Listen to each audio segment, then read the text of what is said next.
শুভ দুপুর বন্ধুরা। কালকে তো সেরকম রান্না হয়নি, নেমন্তন্ন বাড়ি গেছিলাম, ভাইয়ের বিয়ে। ওই জন্য আজকে আবার একটু রান্না করছি। আজকেও নেমন্তন্ন, কিন্তু আমি আর যাইনি আজকে। আবার কালকে হয়তো ভিডিও দিতে পারবো না। এই দেখো ভাত রান্না করেছি,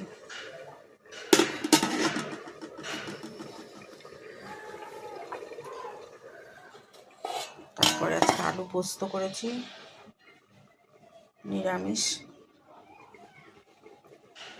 নিরামিষ বলছি, যা হোক একটু হয়েছে, 19-20 হয়েছে, সেটা দেখাচ্ছি।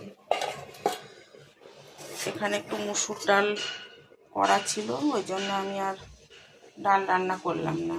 এই ডালের জন্য এটা ছেলেকে দিয়ে দেবো। আর এই দেখো ফুলকপি রোস্ট বানাচ্ছি, কিন্তু একটু গন্ডগোল হলো।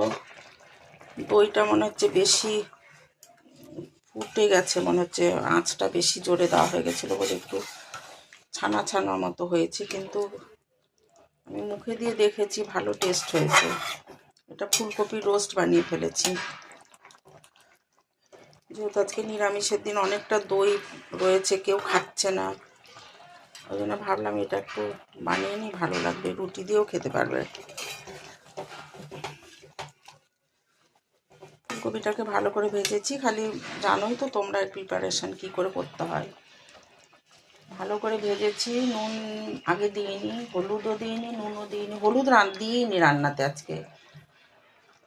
ফুলকপিটা ভালো করে ভাজা করে নিয়েছি, দুটো একটু আলু দিয়ে দিয়েছি।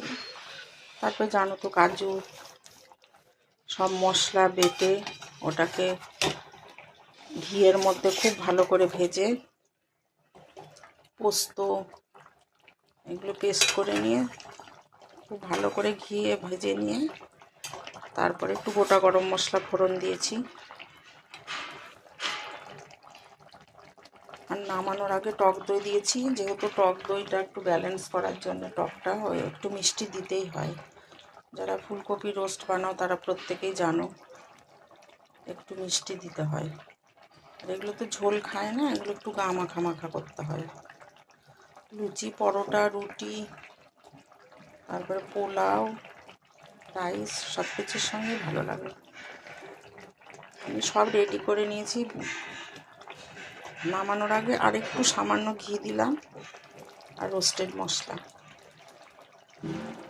দেখো কেমন মনে হচ্ছে, আমি একটু মুখে নুন হয়েছিল নাকি দেখেছি, দেখলাম খুব ভালো হয়েছে খেতে। এই দইটার জন্য একটু মন